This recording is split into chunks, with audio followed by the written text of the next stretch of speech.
하나님 말씀 보도록 하겠습니다. 요한계시록 16장 17절부터 21절까지의 말씀입니다. 요한계시록 16장 17절부터 21절까지의 말씀, 저와 여러분이 한 절씩 교독하고 마지막 절은 합독하도록 하겠습니다. 교독합니다. 일곱째 천사가 그 대접을 공중에 쏟음에 그 큰 음성이 성전에서 보좌로부터 나서 이르되 되었다 하시니, 번개와 음성들과 우레소리가 있고 또 큰 지진이 있어 얼마나 큰지 사람이 땅에 있어 온 이래로 이같이 큰 지진이 없었더라. 큰 성이 세 갈래로 갈라지고 만국의 성들도 무너지니 큰 성 바벨론이 하나님 앞에 기억하신 바 되어 그의 맹렬한 진노의 포도주 잔을 받으매 각 섬도 없어지고 산악도 간데 없더라. 합독합니다. 또 무게가 한 달란트나 되는 큰 우박이 하늘로부터 사람들에게 내리매 사람들이 그 우박의 재앙 때문에 하나님을 비방하니 그 재앙이 심히 큼이로라. 아멘. 네, 우리 주변에 있는 분들에게 이렇게 한번 인사하도록 하겠습니다. 당신이 내 근처에 앉아서 자존감이 회복되고 있습니다. 앞뒤로도 인사하겠습니다. 당신 때문에 너무나 행복해지는 주일입니다. 네, 우리 기독교인들은 남들보다 내가 우월하기 때문에 자존감이 회복되는 그런 연약한 존재들이 아닙니다. 서로 함께 있음으로 인하여서 하나님께서 주시는 은혜가 우리의 모습을 회복하고 또 우리 가운데 있는 교제가 그 영광을 계속적으로 빛나게 하는 그런 공동체입니다. 우리 빛과 소금교회가 그런 공동체가 될 수 있도록 같이 기도하시면서 힘써주시기를 주님의 이름으로 부탁드립니다. 네, 오늘은 요한계시록 70번째 강의 시간입니다. 16장 17절부터 21절까지 말씀을 가지고 큰 성 바벨로나라는 제목으로 하나님 말씀 증거하도록 하겠습니다. 여러분, 이제 요한계시록은 성경 전체 중에서 사람들이 굉장히 난해하다라고 이야기하는 성경입니다. 그래서 종교개혁에 아주 그 굉장한 기틀을 놓았던 존 칼빈조차도 이 요한계시록은 주석을 쓰질 않았습니다. 요한계시록을 쓰지 않았는데 이 요한계시록을 이렇게 난해하게 해석할 수밖에 없는 몇 가지 이제 이유들이 있는데, 그 이유 중에 가장 큰 내용이 무엇이냐면 이 요한계시록을 이해할 때 구약의 전제의 배경을 제대로 이해하지 못하면 이 신학적인 배경과 이 구약의 배경이 연결지었는 그 연결고리가 탄탄하지 않으면 성경을 곡해할 수 있다고 하는 겁니다. 그래서 대한민국에 나타난 대부분의 그 이단들은, 기독교 그 라인에 있는 이단들은 다 요한계시록 잘못 해석해서 생긴 이단들입니다. 그래서 이 요한계시록을 제대로 해석하기 위해서는 구약적인 배경에 대한 이해가 먼저 필요하고, 이 성경이 주어진 그때부터 지금까지 동일하게 하나님 뜻 가운데 역사되어지고 있는 책이라는 것을 절대로 간과해서는 안 된다라고 하는 사실입니다. 그래서 이 요한계시록은 쓴 사람과 읽은 사람이 분명히 있었습니다. 첫 번째는 사도 요한이 반모섬에서 유배 생활을 할 때 그가 본 환상과 계시를 분명히 기록한 책이고, 그리고 이 기록한 내용의 편지들을 소아시아에 있는 7교회에게 보냈습니다. 그리고 이 소아시아 7교회들은 이 책을 읽으면서 위로를 받고 힘을 얻고 하나님의 말씀으로부터 오는 그 특별함의 은혜들을 같이 누렸다라는 거예요. 네, 여러분, 뭐 지금 신천지가 얘기하는 것처럼 우리만 해석할 수 있는 책이다, 신천지만 해석이 가능한 책이다라고 말하는 건 정말 말도 안 되는 일입니다. 그 당시 사람들도 이 책을 보면서 위로를 얻고 감격과 은혜를 누렸다니까요. 그 누렸던 그 책을 지금 그때에도 은혜를 누리면서 오직 그분들 어떤 특정한 시대의 사람들만 누리는 것이 아니라 주님 오시는 그날까지 모든 성도가 요한계시록을 보면서 같은 기쁨과 같은 위로와 같은 힘을 받는 그런 책이라는 거예요. 우리도 충분히 해석할 수 있다 없다? 있다라는 거예요. 근데 이게 왜 어렵냐면 구약적 배경을 제대로 이해하지 못하기 때문에 나타나는 어려움이 계속 반복적으로 일어난다라고 하는 것입니다. 그래서 이 내용들을 정확하게 이해를 하기 위해서는 구약적 설명이 굉장히 많이 들어가기 때문에 이 요한계시록 설교가 그렇게 막 흥미진진하거나 막 재미있거나 이런 시간보다도 내가 모르는 게 이렇게 많았구나라는 것을 확인하는 시간일 가능성이 상당히 큽니다.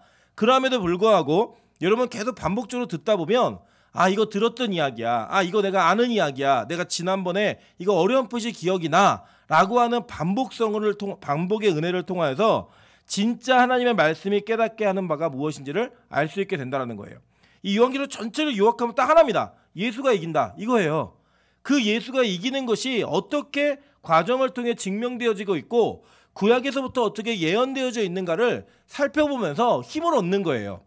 구약에 이러한 사건이 있었는데 이 사건을 통하여 예수가 결국에는 이길 수밖에 없구나, 예수의 승리가 확정적이구나 라는 것들을 확인하면서 핍박받고 있었던 초대교회 성도들과 이 핍박과 환난 가운데 있는 전체 기독교 역사 가운데 있는 모든 성도들이 같은 은혜를 누리는 책임을 여러분 반드시 기억하셔야 된다고 하는 것입니다.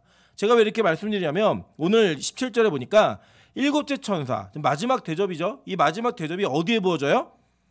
공중에 쏟음에라고 얘기해요. 공중에 부어졌다. 이게 옛날 성경에는 공기라고 번역이 되어 있는데 실제로 이 공중이라는 헬라어 단어는 아엘이라는 단어인데 공기, 대기권 이런 뜻입니다. 그래서 이 내용은 이거예요. 에베소서 2장 1절부터 2절에 같은 단어가 나오는데 그는 허물과 죄로 죽었던 너희를 살리셨도다. 그때 너희는 그 가운데서 행하여 이 세상 풍조를 따르고 공중의 권세 잡은 자를 따랐으니 곧 지금 불순종의 아들들 가운데 역사하는 영이라 라고 얘기해요. 여기서 말하는 이 공중의 권세 잡은 자라고 얘기할 때 이 공중이 바로 헬라어 아엘입니다. 똑같은 단어예요.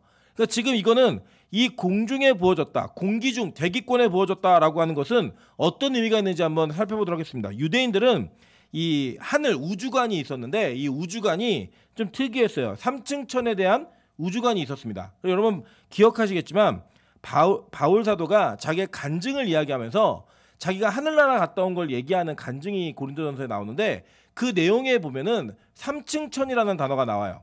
세 번째 하늘이라는 이야기가 나오죠. 그리고 제가 간제 그림 하나 실어드렸는데요. 보시면 유대인들의 우주관은 이랬습니다. 첫 번째 하늘은 대기권을 얘기하는 하늘이었어요. 두 번째 하늘은 우주를 얘기하는 거였고 세 번째 하늘은 하나님의 성소, 하나님이 계신 곳을 이야기하는 그런 3층 천의 하늘관이 있었습니다. 그리고 여러분 기억하시는지 모르겠지만 이 노아가 방주를 지을 때에도 3층으로 지었다라고 얘기를 합니다. 이 방주를 지을 때 이 방주의 모형이 뭐냐면 심판으로부터 구원받는 백성들이 그 심판의 면죄부를 얻는 하나님의 상자였어요. 그죠? 그래서 물에 빠지는 모세도 뭐에서 건져졌죠? 테바, 방주로부터 건져진 거죠. 그죠? 그래서 이 하나님의 보호하심과 인도하심이 있는 그 상징적인 내용이 왜 3층으로 되어 있는가? 바로 하나님의 나라를 상징하는 그런 내용이 그 모형물 안에 담겨져 있었다라는 거예요. 그래서 구약에 있는 많은 사건들과 많은 사물들은 하나님의 나라가 어떻게 우리에게 주어지고 하나님의 나라가 어떻게 꿈꿔야 되는지를 우리에게 자세하게 설명하고 있는 내용들로 도배되어 있다는 겁니다. 그래서 이 3층 천에 대한 이야기 하는데 오늘 여기 이 공중의 권세 잡은 자들에게 뭐가 부어지는 거예요? 대접이 부어지는 거예요. 그래서 이 심판은, 이 재앙은 어떤 재앙이냐면 공중의 권세 잡은 모든 자들에게 다 부어지는 그런 재앙인 겁니다. 누구도 피할 수 없는.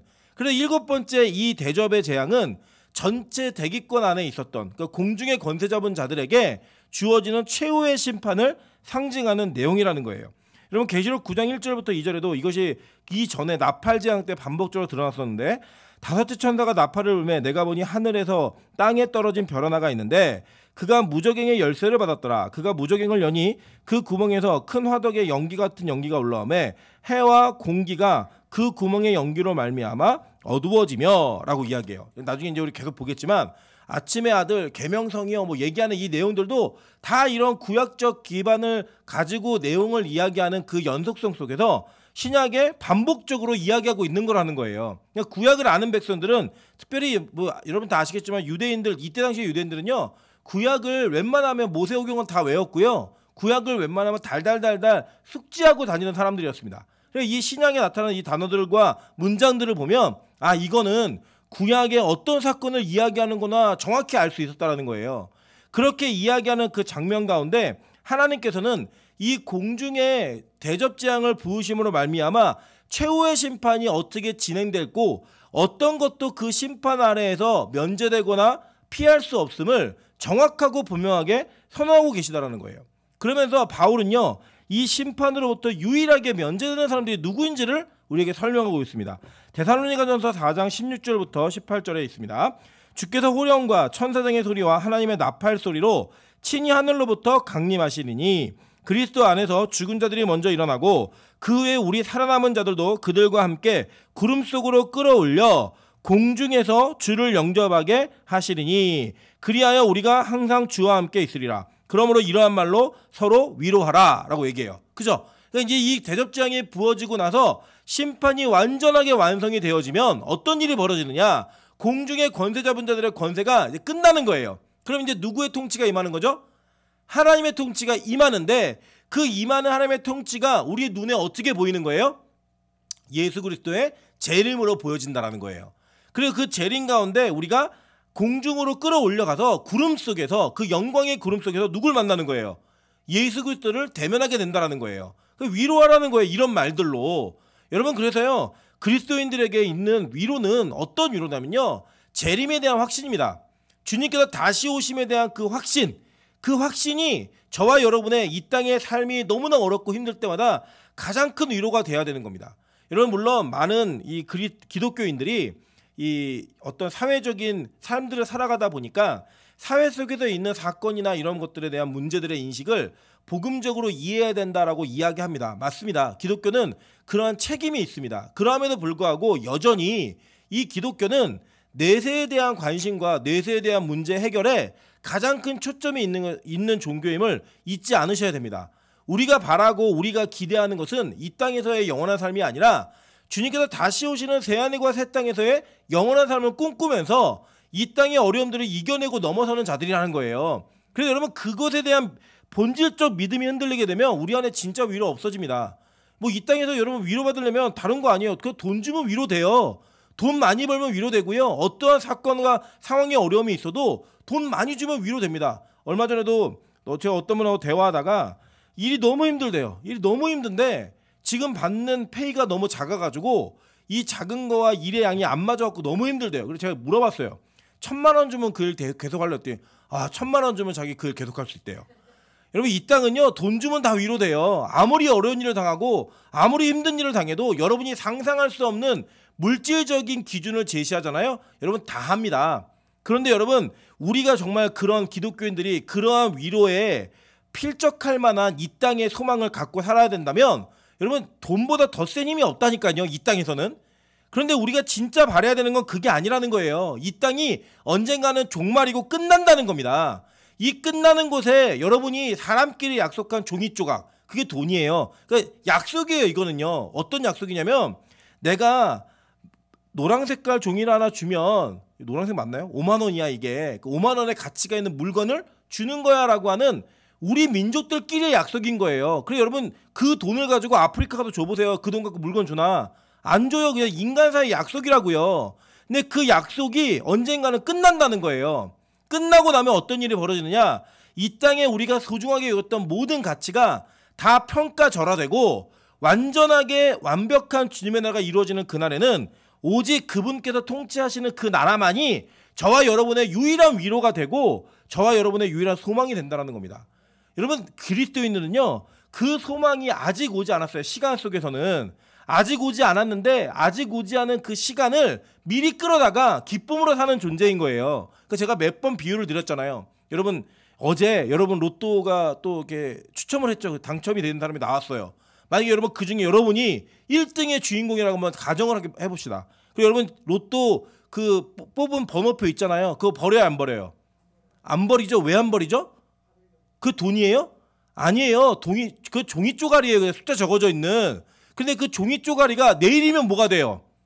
현금이 되잖아요. 그러니까 그거를 돈처럼 붙들고 안 놓는 거예요. 그냥 그것만 봐도 기쁜 거예요. 그것만 봐도 행복한 거예요. 왜요? 약속되어져 있기 때문에 내일이면 현금이 25억이 내 통장으로 들어오니까 기쁜 거예요. 그게. 여러분 그리스도인이 그렇게 사는 겁니다. 주님이 다시 오시는 그날 그 하나님의 나라가 나한테 임한다라는 그 최고의 이 세상 최고의 복권의 당첨권을 여러분 갖고 있는 거예요. 그게 뭐예요? 믿음이요. 그거 안 놓는 거예요. 그거 안 놓고 살다가 주님 오시는 그날에 확정적으로 이루어지는 모든 현실 가운데 모든 문제의 위로가 되고 해결이 되는 그것이 여러분 안에 회복되어지는 것들을 경험하는 거. 그게 바로 여러분이 가져야 될 믿음이라는 겁니다. 오늘 이 공중에 쏟은 대접으로 인하여서 그 권세가 어떻게 회복되어지고 지금 권세 잡고 있는 악한 영들의 계략과 그들의 전략이 어떻게 무너지는지를 우리 눈으로 보는 거예요. 미리. 그래서 여러분 이거 보면서 기뻐한 거예요. 누가요? 초대교회 성도들이 지금은 우리가 핍박당하고 있고 지금은 불에 타 죽고 칼에 찔려 죽고 짐승에게 찢겨 죽고 있지만 내가 비록 밤모섬에서 이렇게 어려운 고난을 당하고 있지만 하나님 나라 반드시 있다. 주님 반드시 다시 오신다. 너희들 이거 갖고 서로 위로해라. 이 위로가 그들에게 큰 기쁨이 되었다라는 거예요. 여러분 그래서 여기 보시면 뭐라고 얘기하죠? 이 17절의 후반부에 보면 이렇게 얘기하죠. 이르되 되었다 하시니, 보좌로부터 큰 음성이 나왔고 되었다 하시니라고 얘기해요. 여러분 이 단어가 헬라어로는 기노마이라는 단어인데 이 단어랑 동일한 뜻으로 예수님께서 이 고백을 동일하게 하셨어요. 요한복음 19장 28절부터 30절입니다. 그 후에 예수께서 모든 일이 이미 이루어진 줄 아시고 성경을 응하게 하려 하사 이르시되 내가 목마르다 하시니 거기 신포도주가 가득히 담긴 그릇에 있는지라. 사람들이 신포도주를 적신 해면을 우슬초에 매어 예수의 입에 대니 예수께서 신포도주를 받으신 후에 이르시되 다 이루었다 하시고 머리를 숙이시니 영원히 떠나가시니라 라고 얘기해요. 여기서 다 이루었다는 헬라어가 텔레오라는 단어인데 이 단어의 뜻이 뭐냐면 완성하다, 성취하다, 끝마치다 이런 뜻이에요. 그러니까 대접의 마지막 7째 재앙이 부어짐으로 말미암아 다 이루어진 거예요. 그 이루어짐은 어디로부터 기인하는 거예요? 예수 그리스도가 십자가에 달려 돌아가심으로 말미암아 우리의 죄의 문제가 해결되어지는 은혜를 통하여 이제 하나님의 나라의 완성이 이루어졌다는 거예요. 여러분 이게 어마어마하게 중요한 사건입니다. 왜냐? 사도행전 13장 29절부터 30절도 한번 볼게요. 성경의 글을 가리켜 기록한 말씀을 다 응하게 한 것이라. 후에 나무에서 내려다가 무덤에 두었으나 하나님이 죽은 자 가운데서 그를 살리신지라 라고 얘기해요. 그죠? 자, 오늘이 종료주일이고 다음 주가 부활주일입니다. 우리 그리스도인들이 왜 주일에 예배를 드리느냐? 원래 구약의 개념에서 안식일은 토요일이었어요. 토요일이 안식일이었습니다. 그런데 이 안식의 개념 속에 이 안식이 하나님께서 창조하신 안식이 깨어지죠? 왜 깨어졌어요? 선악과를 따먹은 인류의 범죄로 인하여서 온전한 안식이 깨어졌다는 거예요. 그 깨어짐을 하나님은 회복시키겠다고 약속하셨어요. 그중에 여러분 우리 배운 것 중에 대표적으로 언제 회복시키겠다라는 그 약속의 언약이 할례를 난 지 8일 만에 주는 것으로 이루어진다고 얘기했죠. 그죠? 그 쪼개짐으로 말미암아 죄의 문제가 해결되어지고 온전한 안식이 찾아오게 되는데 8일째 되는 날이 무슨 날이에요? 주일이에요. 1, 2, 3, 4, 5, 6, 7 하고 8일도 돌아가면 다시 주일이잖아요. 그래서 예수님이 언제 부활하시는 거예요?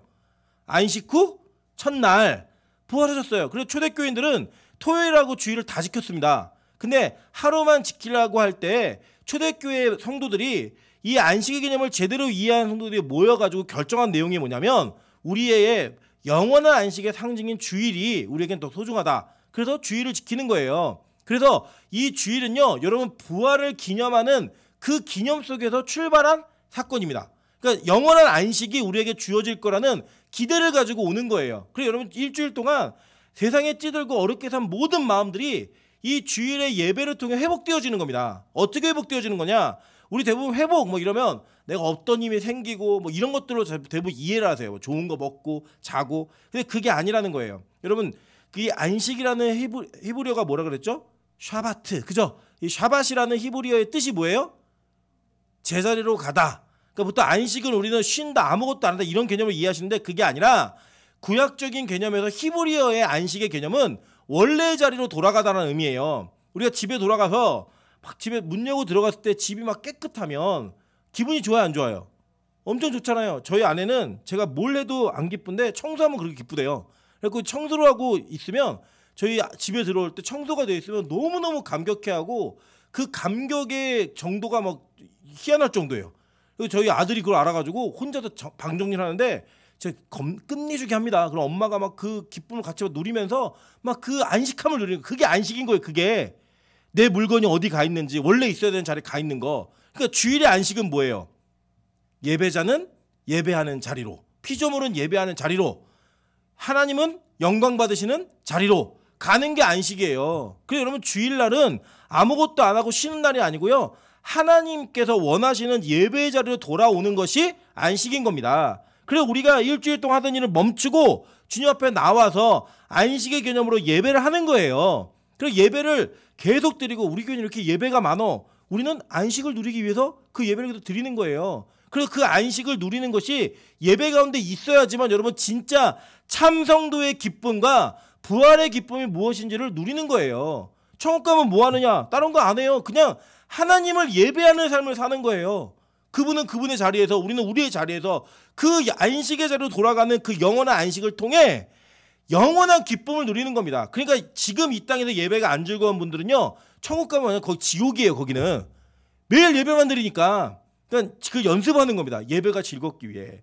그 여러분, 교회의 예배가 즐겁지 않다. 이거 정말 심각한 문제가 있는 거죠. 천국을 소망하는데 이 예배가 즐겁지 않다? 이거 정말 너무나 안타까운 일인 거예요. 여러분, 저는 우리 빛과 소금 교회가 예배의 기쁨을 회복하는 교회가 되길 주님으로 축원합니다. 그래서 이 부활절이 다음 주인데, 이 다음에 부활절의 그 부활의 영광은 뭐냐? 죄의 문제가 완벽하게 해결되는 거예요. 여러분, 죄는요, 죄가 우리에게 들어온 일로 인하여 우리에게 사망이 주어진 겁니다. 그 사망의 확실한 증거가 뭐예요? 저와 여러분이 늙고 있다는 거예요. 그 늙는 것 자체가 이미 죽음을 향해 가고 있는 겁니다. 사실은 나이 들어 보여, 이건 뭐냐면 너 작년보다 더 많이 죽었다, 이 얘기예요. 그냥 내년이 되면 더 죽는 거예요. 여러분, 몸의 기능이 쇠퇴해지고 무언가 잘 안 보이게 되고 잘 안 들리게 되는 게 뭐예요? 죽어가고 있는 겁니다. 그 죽음의 문제가 뭐로 해결돼요? 부활의 능력으로 해결이 되어지는데, 그 해결되어지는 것이 사실은 매주마다 있는 거예요. 그래서 여러분, 우리 오해는 하지 않으셔야 될 게, 제가 이제 빛과 소금교회 와서 목회한 이후로 우리 교회가 절기를 이렇게 이게 천주교처럼 절대적으로 막 지키지 않아요. 뭐 사순절부터 시작해서 고난주간이면 일주일 동안 금식시키고 막 이러거든요, 대부분이. 근데 저희는 그거 안 합니다. 왜 안 하냐면, 원래 이 내용은 우리가 부활의 기쁨은 부활절에만 있는 게 아니에요. 매주 주일마다 있는 거예요. 매주 주일마다 그 고난에서부터 우리를 해방하신 그 기쁨을 누리는 겁니다. 그리고 여러분, 고난주간은 여러분 괜히 슬프고 우울하게 있으라고 있는 주간이 아니에요. 여러분, 그 고난의 문제, 죄의 문제를 해결하시기 위해 주님께서 죽으심을 당하고 부활하신 겁니다. 부활되신 거예요. 믿으십니까? 근데 왜 그걸 또 가서 하고 있어요? 그거 아니라고요. 그걸 건지기 위해서 주님이 그걸 하신 건데, 그래 그것을 우리가 기억하는 건 가능해요. 예를 들면 내가 1년을 살면서 너무 그것에 대한 인식이 없다 보니까 이 고난주간을 통해, 부활주의를 통해 다시 한번 좀 리마인드하자, 이 정도의 개념으로서는 동의가 돼요. 근데 그것이 마치 꼭 지켜야 되는 절기이고 안 지키면 경건하지 않은 교회고, 이런 식으로 이해하는 거 성경을 진짜 모르는 분들이 하는 이야기고, 예수 그리스도의 사역이 무엇인지 진짜 모르는 분들의 이야기입니다. 여러분, 부활의 기쁨은요, 매주 누리셔야 돼요. 부활의 찬양은 매주 이루어져야 되고요. 우리 고난은 우리의 삶 가운데 예수를 제대로 믿으면 이 땅에서 무조건 당하는 일입니다. 여러분, 그래서 제대로 믿지 않으면 고난 없어요. 제대로 믿으면 진짜 고난이 있다니까요. 근데 여러분 보세요. 예수님이 이 땅에 오셔서 그 십자가에서 우리 죄를 다 담당하시면서 다 이루었다 하셨고요. 사도행전에는 뭐라고 이 문제를 해석하고 있냐면, 죽은 자 가운데서 그를 살리신 그 하나님의 부활의 사건을 통해 성경의 모든 것들이 다 응하였다라고 얘기하는 거예요. 그리고 여러분 보세요. 신약시대 사도행전의 성도가 성경이라고 말하는 거는 무슨 성경이에요? 이때는 신약이 안 써졌잖아요. 아직 구약성경이라고요. 구약성경. 그러니까 구약성경의 완성이 누구예요? 예수 그리스도인 거예요. 그래서 구약을 해석할 때에도 구약에 대한 배경을 이해하고 구약을 온전하게 해석할 때 예수가 빠지면 돼요, 안 돼요? 안 된다고요. 그러니까 이 요한계시록에 있는 내용들도 보시면 너무 신기한 게, 출애굽기에 있는 심판들 있잖아요, 재앙들 다 반복되잖아요, 계시록에서. 그러니까 이 출애굽기부터 시작된, 창세기부터 시작된 모든 사건들, 일련의 사건들이 다 예수의 재림과 부활과 모든 사건들을 다 미리 예언해주고 힌트를 주고 있다는 거예요. 그걸 관점으로 보면 요한계시록 뭐가 어려워요? 우리가 구약을 몰라서 어렵지, 구약을 알면 절대 어려운 성경이 아니라는 거예요. 그래서 여러분, 구약은 신약의 모형이고, 이 구약은 신약은 구약의 성취예요. 이건 반드시 여러분 머릿속에 그냥 틀로 그냥 가지고 계셔야 돼요. 그러니까 제가 말씀드리잖아요. 다윗 공부하면서 다윗을 본봤자 맞아요, 틀려요? 아니라고요. 다윗을 이끄신 하나님, 다윗을 만드신 하나님을 봐야지 인물을 보지 마시라고요. 인물 보면서 뭔가 느끼시려면 100번 김구 보세요. 더 이해하기 쉬우니까. 도산 안청어 보시라고요. 우리는요, 예수 그리스도를 증거하는 교회적 사명이 있는 것이고, 그 예수 그리스도를 올바르게 이해했을 때에만 구약의 해석이 올바르게 된다라고 성경은 우리에게 이야기해주고 있는 거예요. 예수님이 돌아가시면서 그랬잖아요. 모든 일이 이루어진 줄 아시고, 심지어 성경이 가르쳐 그를 기록한 말씀이 다 응하게 하시려고, 그죠? 이 내용이 있다라는 거예요. 그래서 여러분, 기독교는요, 다른 종교 아닙니다. 하나님의 아들 예수 그리스도에게 집중하는 종교예요. 그래서 여러분 설교 시간에 뭐 정치 얘기하고 무슨 얘기하고 쓸데없는 거 하는 겁니다. 무슨 의미가 있어요 그게. 예수를 모르는데 예수에 대한 정확한 이해가 없이는 그 어떤 것도 우리에게 중요하지 않아요. 교회는요 불편한 곳이어야 돼요. 뭐가 불편하냐? 예수를 제대로 이해하지 않으면 알아들을 수 없는 그곳이 바로 교회인 것이고, 예수를 아는 자들이 온전히 이해할 수 있는 설교가 진짜 좋은 설교라고 저는 믿고 있습니다. 여러분 그것을 기반으로 이 교회가 이루어져 가고 이 강단이 서갈 때 여러분의 기도와 여러분의 지지가 이 강단에서부터 예수 그리스도에 대한 선포가 온전하고 정직하게 이루어질 수 있는 그런 강단 될 수 있도록 기도해 주시기를 정말 진심으로 부탁드립니다. 여러분 그래서요 하나님께서 이거는 계속 얘기하는데 그 뒤에 보면은 18절 보시면 번개와 음성들과 우레소리가 있고 또 큰 지진이 있어 얼마나 큰지 사람이 땅에 있어 온 이래로 이같이 큰 지진이 없었더라라고 이야기해요. 우리 교회에서 이제 설교하다가 보면 제가 재밌는 장면이 하나 있는데 우리 민전사님이 설교를 하거나 강단을 해주면 여기 지진이 일어나요. 지진이. 오늘 알았어요. 제가 왜 알았냐면 여기를 누르고 이렇게 설교를 해. 누르고 기도를 하더라고요. 이렇게 뿌걱뿌걱 소리가 나면서 계속 이게 울리는 거예요. 지진이 났나 생각하는데 그런 지진이 아니고 이 지진은 하나님이 구약에서부터 계속 하나님께서 강림하시고 임재하실 때 이러한 분명한 현상들을 보여주셨어요. 그 현상의 완성이 이루어진다라고 얘기하는 거예요. 자 보세요. 출애굽기 19장 16절부터 20절입니다. 셋째 날 아침에 우레와 번개와 빽빽한 구름이 산 위에 있고 나팔 소리가 매우 크게 들리니 진중에 있는 모든 백성이 다 떨더라. 모세가 하나님을 맞으려고 백성을 거느리고 진에서 나오매 그들이 산 기슭에 서 있는데 시내산에 연기가 자욱하니 여호와께서 불 가운데서 거기 강림하심이라. 그 연기가 연기같이 떠오르고 온 산이 크게 진동하며 나팔 소리가 점점 커질 때 나팔 소리 나죠? 그죠? 진동이 있죠? 그 지진이 있는 거예요. 모세가 말한즉 하나님이 음성으로 대답하시더라. 여호와께서 시내산 곧 그 산 꼭대기에 강림하시고, 이 강림하시고라는 히브리어가 야라드라는 단어인데 이 단어가 내려오다, 아래로 행진하다 이런 뜻이에요. 여러분 그 재림이죠, 그죠? 아래로 행진하는 그 영광의 재림이 이미 구약의 출애굽기에 시내산에서 하나님이 힌트로 보여준 거예요. 예고편으로. 그때 어떤 현상이 있었어요? 나팔 소리와 그죠? 지진이 있었고, 그리고 보세요. 셋째 날 아침에 우레와 번개와 빽빽한 구름 있었죠, 그죠? 그게 그냥 반복되는 거예요. 그러니까 이거를 자꾸 이 구약에 대한 이해가 없이 자꾸 해석하려고 그러니까 지금 이 땅에 뭐 일어나는 어떤 특정한 현상들을 이거라고 얘기하는데 그게 아니고요. 하나님이 구약에서부터 임재하실 때 실제 이 땅에 강림하실 때 어떤 일이 있을지를 보여주셨다고요. 미리. 그 보여주신 힌트가 실제로 성취가 되는 거예요. 완벽하게. 그게 바로 구약에서 있었던 사건이 신약에서 어떻게 성취되는 걸 우리가 보는 겁니다. 그냥. 그러니까 이거를 구약에 대한 이해 없이 보면 이제 이런 일이 언제 벌어지지? 어디 지진 났다 그러면 주님 오신다 이렇게 얘기하는데 그런 의미가 아니라고요. 그런 게 아니라 하나님의 임재가 나타나면 반드시 이게 있다는 거예요. 그래서 계시록 4장 5절에도 분명히 이렇게 얘기합니다. 보좌로부터 번개와 음성과 우레소리가 나고, 그죠? 그러니까 이게 뭐냐면 하나님의 임재가 있을 때 이런 현상들이 반드시 수반되어진다라고 얘기하는 거예요. 그죠? 계시록 8장 5절에도 얘기하죠. 천사가 향로를 가지고 제단의 불을 담아다가 땅에 쏟음에 우레와 음성과 번개와 지진이 나더라 라고 얘기해요. 그죠? 그러니까 마지막 최후의 심판과 함께 주님이 재림하실 때 이런 게 반드시 일어난다는 거예요. 그러니까 이거 없이 재림주는 다 뭐예요? 가짜라고요. 자기가 재림주라고 얘기하면서 얘기하는 이만희가 이 땅에 올 때 이런 일이 없었어요. 이게 그러니까 주님이 다시 오시는 재림은요 모를 수가 없어요. 모를 수가. 다 아는 거예요. 다. 그러니까 이제 비밀스럽게 오지 않으세요. 초림 때는 예수님이 특정한 자들에게만 자기를 알리시면서 오셨는데 재림 때에는 반드시 다 알리시고 오십니다. 믿으십니까? 그러니까 여러분 이것만 알아도 쓸데없는 종교와 사이비 이단에 현혹되지 않습니다. 제발 성경이 말한 대로 좀 믿으세요. 성경이 말한 대로.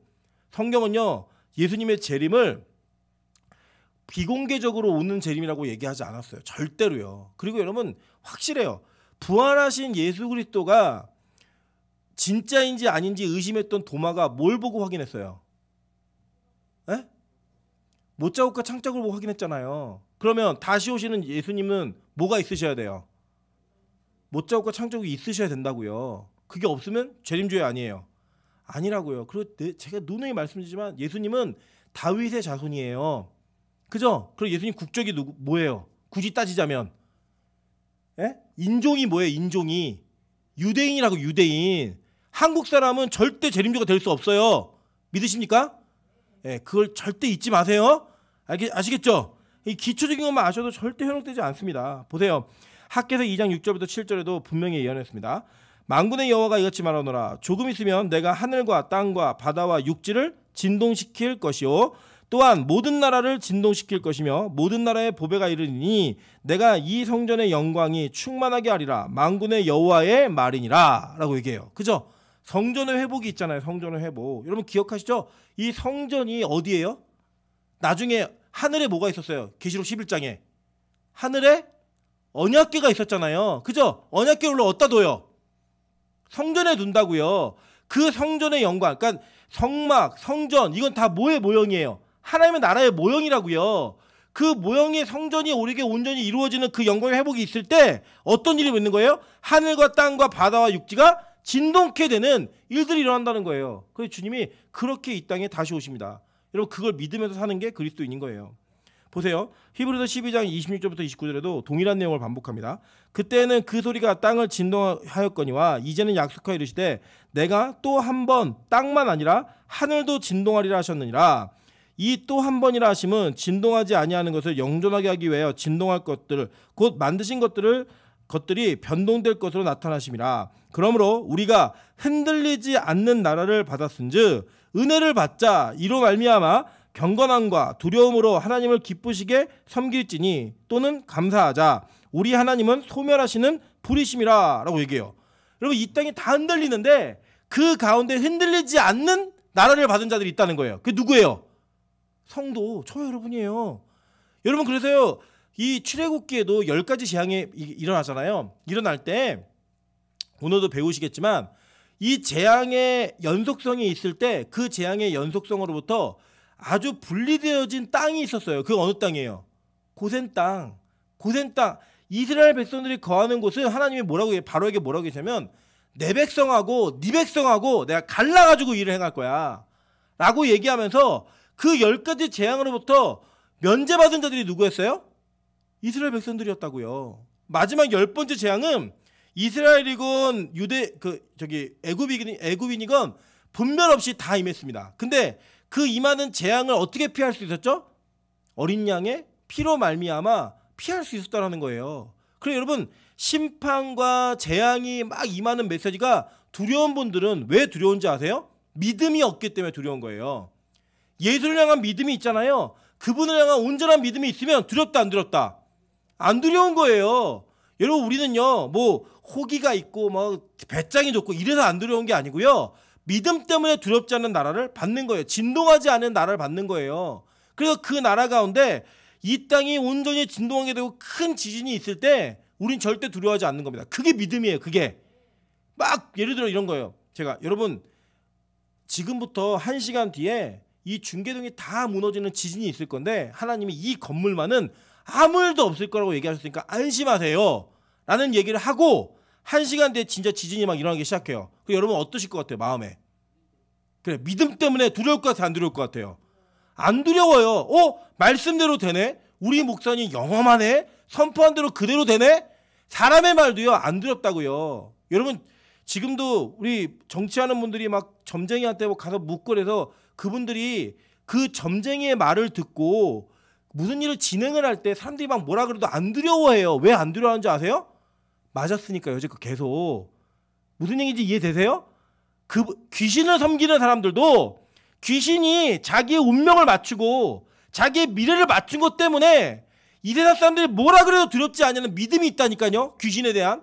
근데 우리가 이 하나님의 말씀을 그렇게 많이 듣고 그렇게 많이 읽고 그렇게 많이 배우는데도 불구하고 왜 세상에서 두려운 마음 갖고 사시냐고요. 왜 떨리는 마음 갖고 사시냐고요. 여러분 불신자들도요 귀신 배반하지 않습니다. 한번 붙들림 받으면 끝까지 믿으면서 가요. 그게 바로 여러분 우리 기독교인들이 이방 종교를 섬기는 자들에게 배워야 될 부분이에요. 하나님 말씀이 이렇게 반복되고 있잖아요. 구약에서 약속한 말씀들이 신약에 성취되는 것들을 보고 그 성취를 통해 미래에 어떤 일이 벌어질지를 얘기해주고 있잖아요. 그 믿으시라고요. 여러분 이 믿음은요 우리에게 정말 가장 큰 자산이고 가장 큰 재산이어야 합니다. 그래서 보세요. 그 뒤에 이제 뭐라고 했냐 본문을 보겠습니다. 19절 보세요. 큰 성이 세 갈래로 갈라지고 만국의 성들도 무너지니 큰 성 바벨론이 하나님 앞에 기억하신 바 되어 그의 맹렬한 진노의 포도주잔을 받음에 각 섬도 없어지고 산악도 간데 없더라 라고 얘기해요. 자 이게 지금 무슨 얘기냐면 마지막 심판이 있을 때 큰 성 바벨론이 무너진다는 거예요. 완전히 사라져버린다는 거예요. 근데 이 바벨론이 어떤 의미인가 이것을 좀 볼 필요가 있을 것 같아요. 성경에서 이 바벨에 대한 이야기, 바벨의 뜻이 히브리어로 혼란이라는 뜻입니다. 혼란. 근데 이 혼란이라는 뜻이 어디서부터 진행되고 있나 한번 보도록 할게요. 창세기 10장 9절부터 10절입니다. 그가 여호와 앞에서 용감한 사냥꾼이 되었으므로 속담에 이르기를 아문은 여호와 앞에 니므롯같이 용감한 사냥꾼이로다 하더라. 그의 나라는 시날 땅의 바벨과 에렉과 아깝과 갈레에서 시작되었으며 라고 얘기하면서 이 바벨에 대한 이야기를 할 때 등장하는 인물이 누구예요? 니므롯이에요. 그죠? 이 니므롯이 이 군장이라고 얘기했죠. 여호와 앞에 용감한 사냥꾼을 우리는 좋은 이미지로 봤지만 이 용감한 사냥꾼이다 여호와 앞에서라고 하는 어게니스트라 뜻이 영어로 그죠? 대적하는 하나님을 대적하는 사냥을 자기 마음대로 즐기는 그러한 사람이었다라고 얘기하면서 하나님을 대적하는 자의 상징으로서 이 니므롯을 등장시켜요. 그리고 난 다음에 그의 나라를 소개할 때 시날 땅의 뭐다? 바벨이라고 얘기합니다. 그죠? 그래서 이게 창세기 10장이고요. 11장에 가면 무슨 일이 있냐? 창세기 11장 9절입니다. 그러므로 그 이름을 바벨이라 하니 이는 여호와께서 거기서 온 땅의 언어를 혼잡하게 하셨음이니라. 여호와께서 거기서 그들을 온 지면에 흩으셨더라 라고 얘기하면서 이 바벨의 뜻이 여기 있다는 거 이해되시죠? 그죠? 근데 이 바벨 여기가 바벨탑을 쌓은 곳이에요. 그러니까 니므롯이 통치하던 땅, 그 시날 땅의 바벨에서부터 바벨탑이 쌓아진 거예요. 그 바벨탑의 상징이 뭐였어요? 하나님을 대적하자는 거예요.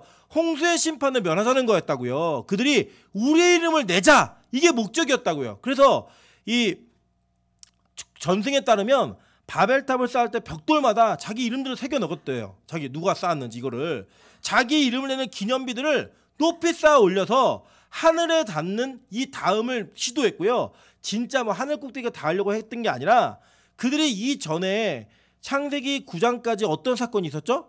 홍수 심판과 무지개 언약이 있었죠? 그거 안 믿은 거예요. 야 우리 또 죄 짓고 잘못하면 하나님이 물로 심판하겠으니까 이 심판을 면하자. 그리고 그거 쌓는 거예요. 하나님 자기의 힘으로 하나님의 심판을 면제받고 싶은 거죠. 여러분 인간이 계속 시도하는 게 뭐예요? 진시황이 못 찾아다녔죠? 불로초.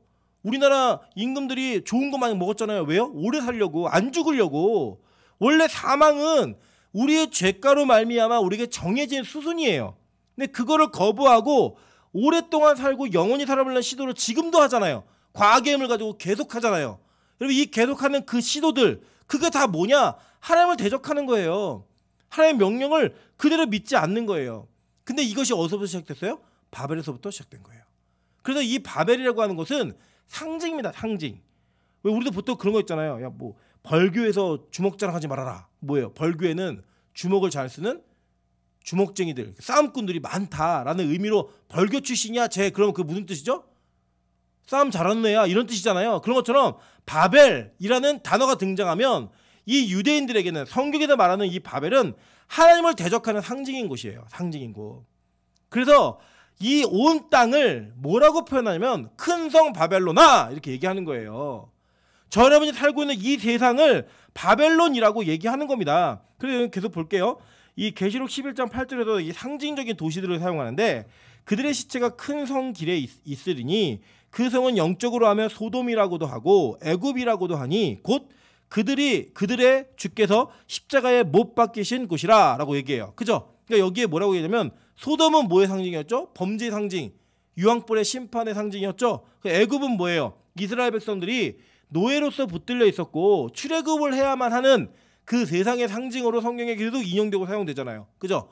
그것처럼 이 계시록에서는 구약에 있었던 특정한 도시들의 이미지를 지금 우리가 살고 있는 이 땅의 이미지로 확장시켜 놓는 거예요. 그러니까 예전에 소돔이라고 하는 도시, 애굽이라고 하는 땅, 그 땅이 지금 우리가 살고 있는 이 땅의 현실을 그대로 보여주고 있는 곳이라고요. 그러면서 이 바벨론, 큰 성 바벨론에 대한 이야기를 하면서 저와 여러분에게 이 땅이 어떤 곳인지를 정확하게 이해시켜주고 있는 거예요. 오타 났는데 계시록 14장 8절입니다. 15번이에요. 또 다른 천사 곧 둘째가 그 뒤를 따라 말하되 무너졌도다 무너졌도다 큰 성 바벨론이여 모든 나라에게 그의 음행으로 말미암아 진노의 포도주를 먹이던 자로다 하더라 라고 얘기해요. 이 바벨론이요 남들에게 진노의 포도주를 먹이던 자들이었어요. 근데 지금은 보세요. 19절에 보니까 하나님이 맹렬한 진노의 포도주 잔을 받게 하신다라는 거예요. 남들에게 먹이던 그들에게 받게 하신다는 거예요. 그리고 뭐예요? 지금 이 땅에 최후의 심판까지 그 진행되는 사건 속에서는 세상이 이기는 것 같은 거예요. 이번에도 보세요. 뭐 러시아하고 우크라이나 전쟁하는데 사실 러시아가 무슨 명목으로 우크라이나 쳐들어가서 그 얘기를 해요. 못해요. 근데요 그냥 힘의 논리예요. 그냥 우리가 세니까 너네 우리 말 들어야 돼. 안 들면 가만히 안 내비두겠어? 그리고 그냥 전쟁하는 거예요. 정신 나간 놈들이죠. 민간인 학살하고 악한 정권입니다. 심판받아야 되는 정권이에요. 근데요 그게요 세상의 논리예요. 여러분 우리나라 정신 바짝 차리셔야 됩니다. 우리가 지금 주변에 둘러싸인 강대국이 우리나라 쳐들어오면 자기들이 이권에서 움직이지 뭐 정의 이런 거 없어요. 이 세상은 그렇다고요. 세상은. 여러분 지금도 보잖아요. 사회 속에서 같은 나라 사는 사회 속에서도 특정한 집단들이 죄를 지은 거 다 덮어줘요. 다 알잖아요. 우리 아니라는 거. 근데요 그게 아니라는 걸 맞다고 얘기하면 그냥 맞는 거예요. 그들의 논리로는. 그게 이 땅이에요. 이 땅은요 권세를 잡은 자들과 세상에 힘을 가진 자들이 이겨요. 100% 이깁니다. 근데 여러분 보세요. 하나님이요 그렇게 남들에게 진노의 포도주를 마시게 했던 자들에게 마지막 심판 때 어떻게 하신대요? 그 모든 진노의 포도주를 다 받게 하신다는 거예요. 여러분 그게 하나님의 복수입니다. 하나님이 복수 안 하는 뭐 사랑의 하나님? 웃기지 마세요 여러분. 하나님의 공의는요 마지막 오시는 재림 때 심판 때 너무나 명쾌하고 명확하고 분명하게 드러납니다. 그래서 지금 우리가 이 땅을 살면서 억울한 일을 당해도 참는 거예요. 견디는 거예요. 왜요? 하나님 심판이 있으니까. 우리가 이 땅을 살면서 두려움으로 사는 거예요. 왜요? 하나님 심판이 있기 때문에 내가 그 심판에서부터 면제받는 그 면제가 나에게 이루어질 것을 기대하면서 말씀을 쫓아 살기로 작정하고 노력하는 거예요. 그게 그리스도인입니다. 진다 할지라도 넘어진다 할지라도. 그래서 하나님이요 그 진노의 포도를 마시게 하기 때문에 누구에게요? 바벨론 이 세상에게. 이 세상 다 심판하신다는 거예요. 그래서 볼게요. 계시록 17장 4절부터 5절입니다. 그 여자는 자줏빛과 붉은빛 옷을 입고 금과 보석과 진주로 꾸미고 손에 금잔을 가졌는데 가증한 물건과 그의 음행에 더러운 것들이 가득하더라. 그의 이마에 기름이 기록되었으니 비밀이라 큰 바벨론이라 땅의 음녀들과 가증한 것들의 엄이라 하였더라 라고 얘기해요. 이 세상인 거예요. 공중의 권세 잡은 자의 상징인 이 세상. 여러분 이 세상이 감옥이에요. 감옥. 제가 누누이 말씀드리잖아요. 지옥의 한자풀이 뜻이 뭐라고요? 땅지 가치로. 땅에 갇혀 사는 자들. 이 세상의 돈의 논리, 명예의 논리, 권력의 논리에 갇혀 사는 자들이 누구냐? 지옥을 사는 자들이라고요. 지옥을. 그런데 우리는 어떻게 사는 거예요? 거기서부터 탈출해서 사는 거예요. 출애굽에서 사는 거예요. 계시록 18장 1절부터 2절에 이렇게 얘기합니다. 이일 후에 다른 천사가 하늘에서 내려오는 것을 보니 큰 권세를 가졌는데 그의 영광으로 땅이 환하여지더라. 힘찬 음성으로 외쳐 이르되 무너졌도다 무너졌도다 큰 성 바벨론이여 귀신의 처소와 각종 더러운 영이 모이는 곳과 각종 더럽고 가증한 들이 모이는 곳이 되었도다. 그러면서 이 18장 뒷부분에 뭐냐면 내 백성아 거기서 나와라 해요. Come on my people 얘기한다고요. 나오라고. 그래서 여러분 우리는요 이 땅에서 영원히 사는 존재로 사는 게 아니에요. 이 땅을 영원히 살 것처럼 사는 존재가 아니라고요. 우리는 그곳으로부터 탈출하는 자들이에요. 그 여러분 참 저는 재밌는 그 소설가 이회수 씨, 뭐 제가 개인적으로 그분 좋아하진 않는데 그분의 그 아이들을 기르는 교육 방식이 특별하더라고요. 어떤 특별함이 있었냐면 애들이 너무 경쟁하는 게 자기는 보기 싫었대요. 경쟁하는 게 너무 보기 싫어서 경쟁하지 말라고 계속 그럴 때 아들이 하루는 못 들어요. 아버지 지금 이 사회는 경쟁하지 않으면 살 수 없는 사회인데 도대체 경쟁을 하면 어떻게 삽니까? 그랬더니 아버지가 이렇게 얘기했대요. 그냥 심판 보면서 살아. 경쟁하지 말고 심판 보면서 살아. 이렇게 얘기하더래요. 여러분 세상에서 조그만한 진리를 깨달았다고 하는 사람들도요. 이 세상의 각박한 경쟁 속에 자기를 던지지 않아요. 나와서 구경하면서 심판 보면서 살라고 얘기하잖아요. 여러분 그리스도인은요 진짜 믿음 있는 자들은 이 세상과 경쟁하는 존재가 아니에요. 우리는 이 세상으로부터 탈출해서 구경하는 거예요. 그냥 즐기면서 하는 거예요. 즐기면서. 내가 비록 이 땅에서 큰 집은 갖지 못했지만, 큰 차는 없지만, 큰 돈은 없지만 즐기면서 하는 거예요. 즐기면서. 그러면 그렇다고 하나님이 그렇다고 우리도 아무것도 안 주시냐? 그것도 아니잖아요. 여러분 받으면서 살잖아요. 제가 이번에도 우리 교회에 하나님이 우리 청년들에게 또 우리 성도들에게 주신 은혜의 그 어떤 증거들을 딱 돌아보니까 너무나 다 잘 됐어요. 연봉도 오르고 집도 생기고 그죠? 집안 일도 잘 풀리고 앞으로 결혼도 잘 될 거라고 믿습니다. 네. 아멘 안 하네요. 저 처녀들이. 네. 정말 좋은 남자 만날 줄 믿습니다. 그리고 가야 돼요. 더 크게 해야 돼요. 원래 목 찢어져라 해야 돼요. 우리 민정 집사님은 목 찢어져라 해야 돼요. 진짜 여러분 있을 거예요. 그런 일들이요. 주세요. 그런데요. 그것조차도 사실은 하나님의 나라를 꿈꾸기 위한 하나님의 이제 모형이라고요. 모형. 봤지? 너 이 땅에서 내가 집 주는 거 봤지? 하늘에 처소가 예비돼 있어. 내가 이 땅에서 돈 주는 거 봤지? 하늘에 금은 보화가 너가 정말 이 땅의 그 어떤 것과 비교할 수 없는 보화가 그 땅에 있어. 너 남편 될 사람 만났지? 결혼하지? 야 천국 가봐. 내가 네 신랑이야. 이거 얘기해 주는 거예요. 예고. 그걸 보면서 우리가 큰 기쁨을 가지고 사는 거예요. 이 땅에서. 그 여러분 이 땅권에 연연하지 마세요. 그러니까 하나님 뭐 집 주세요. 이 기도가 여러분 목적이 돼서 안 된다고요. 제가 누구한테도 이런 얘기했어요. 기도해라. 기도할 때 하나님 내가 하나님 믿는 믿음은 없는데 이번에 정말 좋은 직장을 주시면 하나님 살아계신 걸 믿겠습니다. 그 초신자 때는 그런 기도해도 돼요. 그게 예. 기신자 가면 매 맞고요. 초신자 가면 돼요. 그게 예. 여러분 보세요. 찬이가 막 울면서 밥 달라고 울면 우리가 애를 때려요? 어디 울어? 그럼 때려요? 안 때잖아요. 근데 민정사가 밥 달라고 울면 어떻게 돼요?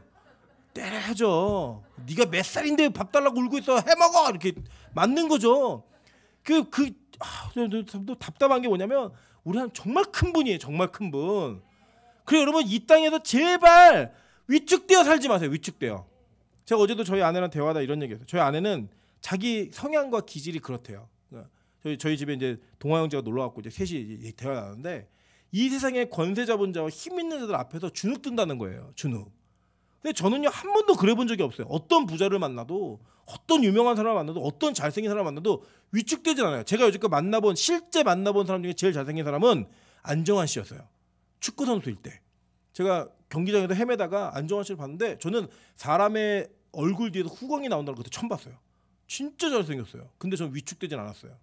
네. 머리는 내가 더 크니까. 어깨는 그 사람이 더 큰 거죠. 내가 더 크니까 몸은. 절대 위축되지 않았어요. 그게 여러분 믿음인 거예요. 이 세상에 부자 만나면 여러분 굉장히 위축되세요? 여러분 여전히 이 땅에 얽매였기 때문에 그렇게 사는 거예요. 진짜 이 땅이 큰 성 바벨론이고 무너질 나라임을 믿는 분들은요. 이 세상의 권세 잡은 자와 힘있는 자에게 절대 굴복하지 않아. 비굴하게 굴지 않는다고요. 왜? 나는 더 큰 나라가 있는데 진동하지 않을 나라를 내가 소유했는데 하나님의 나라가 무너지지 않는 나라인데 왜 쪼냐고요. 왜?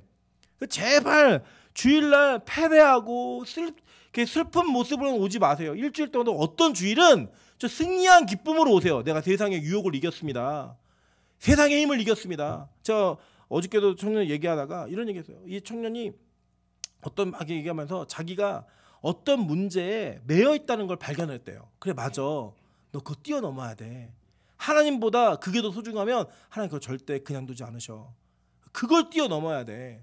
마찬가지예요. 뭐 이번에도 제가 얘기했는데 우리 명수 집사하고 희연 집사가 굳이 또 결혼을 하네요. 또 예. 정말 사랑하는 것 같아요. 예. 정말 사랑하는 것 같아요. 제가 저희 수요일도 얘기했지만 우리 희연 집사는 명수 집사가 제일 잘생긴 줄 아는데 나사렛 예수 그리스도의 명하노니 예. 절대 그런 쓸데없는 생각하지 마세요. 어쨌든 결혼을 합니다. 결혼하는데 이 두 사람의 결혼이 과정도 우리 다 보셨잖아요. 뭐 쉽지 않고 순탄하지 않게 이루어져서 결혼하니까 너무 기뻐하고 즐거워요. 근데요 주님 오시는 것보다 기뻐하면 안 돼요. 기도할 거예요. 만약에 그 기뻐하면 그 결혼식 전날 주님 오시라고. 입장하고 있는데 주님 오시라고. 우리가요 어떤 기쁨도요 이 세상에 어떤 좋은 것도요 하나님의 나라와 그분을 만나는 그 영광보다 더 기쁠 수 없어요. 뛰어넘으면 안 돼요. 그게 우상입니다. 그게 우상 숭배인 거예요. 여러분 그것을 뛰어넘는 연습을 자꾸 하는 게 이 땅에서의 예배인 거예요. 와, 이 세상에 무엇보다도 이 예배가 좋네. 이 세상에 무엇보다도 하나님의 그 교제가 가장 기쁘네. 이게 즐거워야 되는 거예요. 여러분, 그런 즐거움이 여러분에게 있을 때 진짜 천국을 맛보기 시작하는 거예요. 야, 이게 천국이구나. 나는 비록 몸이 아프고, 나는 비록 가난하고, 나는 비록 거처할 때가 제대로 준비되어 있지 않은 사람이지만 그 하나님의 나라가 너무 기쁘네. 이 예배가 너무 즐겁네. 그러는 거예요. 여러분, 여기 하늘문에 다니시는 분들 가서 보잖아요. 거기 있는 분들 중에 우리 계속 누누이 얘기했던 우리 암으로 이미 죽으셨어야 될 이금자 권사님, 지금도요 이렇게 짜면 손톱에서 고름이 막 나와요. 병원에서는 왜 살고 있는지 이해가 안 될 정도의 몸 상태예요. 근데요 너무 기쁘대요. 이번에도 특세 첫날 그 조시영 목사님 아들이 세빈이가 왔고 특송했잖아요. 그랬더니 그 다음날 그 몸을 이끌고 교회를 오셔갖고 내가 졌다고, 내가 먼저 제일 먼저 와서 도장 찍었어야 되는데 세빈이가 먼저 왔다고 그러면서 뒤뚱뒤뚱거리면서 그 몸을 갖고 장갑 끼고 그 고름이 가득한 몸에 암이 막 흘러 넘쳐갖고 이제 언제 죽어도 이상하지 않은 그 몸을 갖고 기쁘게 벽에 기대서 예배드리고 있는 그 모습이 천국을 사는 백성이라고요. 제가 묻겠습니다. 여러분, 우리 진짜 그럴 수 있을까요? 여러분의 인생에 그런 어려움이 있고 여러분 몸이 진짜 아프고 정말로 괴로움과 어려움이 있을 때 예배 하나가 그렇게 즐겁고 기뻐서 천국을 사모하는 마음으로 있을 수 있을까요? 제가 그걸 보면서 저분이 목사고 내가 권사구나, 저분이 목사구나, 이렇게 제가 부끄러울 정도의 그 질투, 세상 것 때문에 질투하는 게 아니라 나한테 저 천국이 있나? 나한테 저 기쁨이 있나? 여러분, 그게 바로 우리가 도전받아야 될 삶이라고요.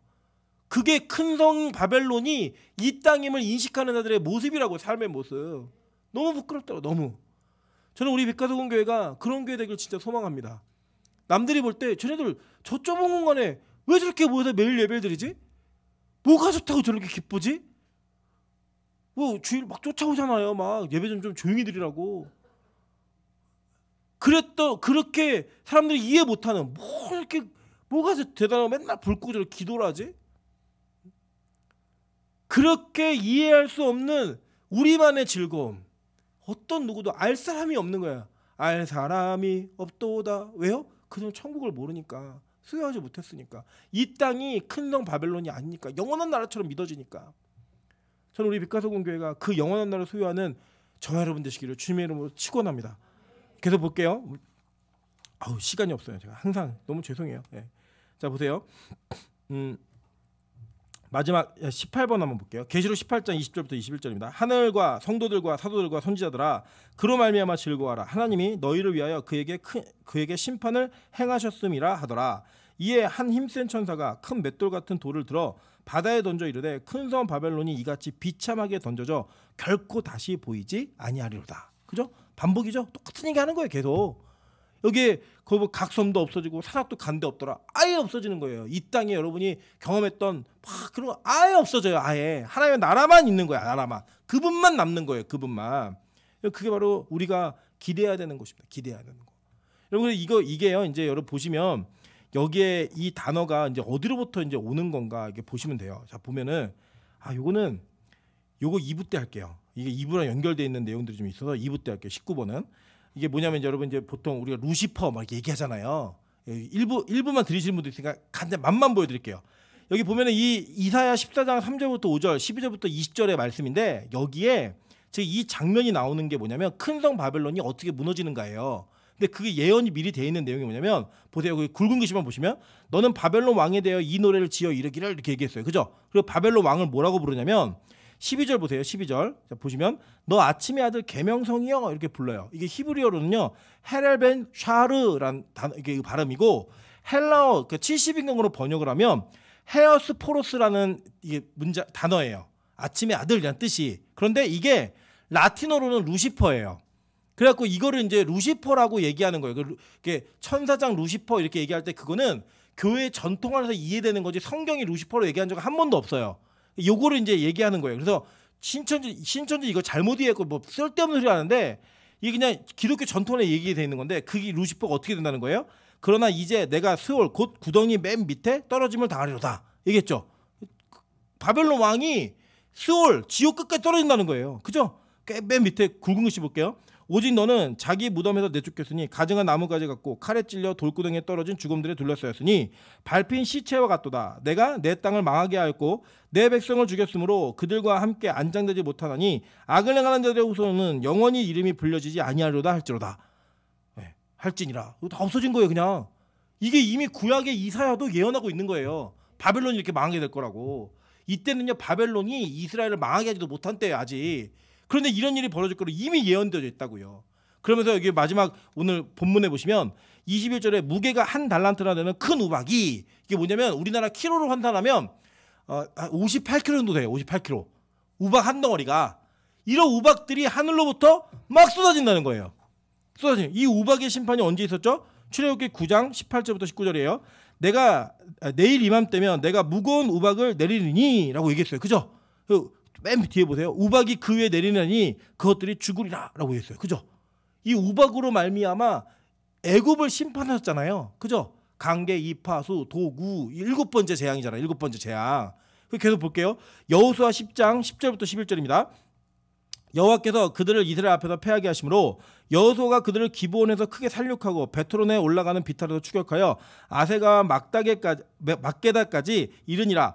그들이 이스라엘 앞에서 도망하여 베트론의 비탈에서 내려갈 때 여호와께서 하늘에서 큰 우박덩이를 아세가에 이르기까지 내리심에 그들이 죽었으니 이스라엘 자손의 칼에 죽은 자보다 우박에 죽은 자가 더 많았더라 라고 얘기해요. 자, 이거 보세요. 이 모형을 보시면 여호수아가 히브리어 여호수아를 헬라어로 바꾸면 뭐라 그랬죠? 예수라 그랬잖아요. 그죠? 그 예수가 이스라엘 백성을 이끌고 약속의 땅인 가나안 땅으로 들어갔을 때에 이 가나안 지방의 다섯 왕들이 연합을 해가지고 이걸 막아요. 특별히 이 기브온 사람들이 이 백성의 이스라엘 백성에 붙으니까 기브온 사람들을 처단하려고 이 연합군들이 모여갖고 기브온을 쳐들어올 때 기브온에서 여호수아에게 긴급 구조 요청을 보냅니다. 그러니까 이 여호수아가 그들을 쳐 내려가려고 밤새도록 올라가갖고 이 전쟁을 할 때 어떻게 이기느냐? 하늘로부터 뭐가 내려요? 우박이 떨어져서 새하늘과 새 땅에 입성하는 모형이었던 가나안 땅에 입성해 연합군이 방해해서 모았죠. 그죠? 사람들을 모아갖고 대적하는 거 우리 배웠잖아요. 그죠? 아마겟돈이 그거였잖아요. 16절에 이 모은 자들의 대적이 있을 때 뭘로 멸하신다는 거예요? 우박으로. 그죠? 이게 뭐예요? 구약에 이미 예수로 말미암아 그에 속한 자들이 어떻게 승리하게 되는가. 비록 이방인이었지만 예수에게 속한 받은 자 된 자들이 어떻게 구원받는가를 설명해 줬잖아요.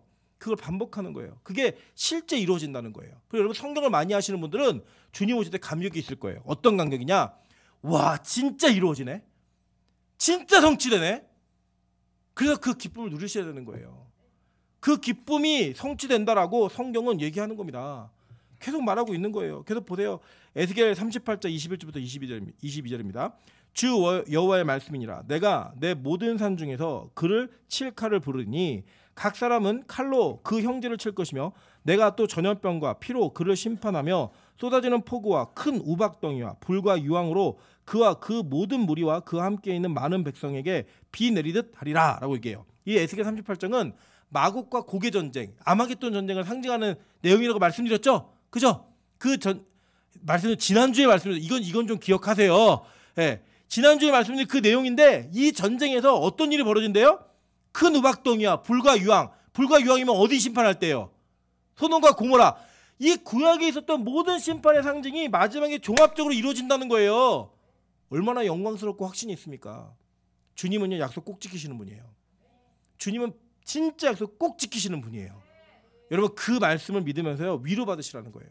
여러분 핍박받고 있었고 자기의 가족들이 죽어나가고 자기 형제와 자매들이 막 죽어나가고 끌려나가고 핍박당하는 그 모습을 보고 있는 이 초대교회 백성들에게 이 말씀이 얼마나 위로가 됐겠어요. 야, 구약에 말씀하신 대로 구약에 그 뜻을 보이신 대로 반드시 성취가 되겠구나. 그걸 믿으면서 위로받았던 거예요. 지금 저 여러분에게도 마찬가지입니다. 여러분 진짜 여러분에게 질문 안 던지고 싶은 딱 하나예요. 여러분에게 이 땅이 바벨론으로 보여지십니까? 이 땅에 너무 많은 것을 가져서 지금 당장 주님이 오시면 안 될 만한 상황이 여러분에게 있다면 그게 여러분 이 땅이 여러분에게 바벨론이 아니라 이 땅이 여러분에게 천국이라고 여러분 스스로 증명하고 있는 거예요.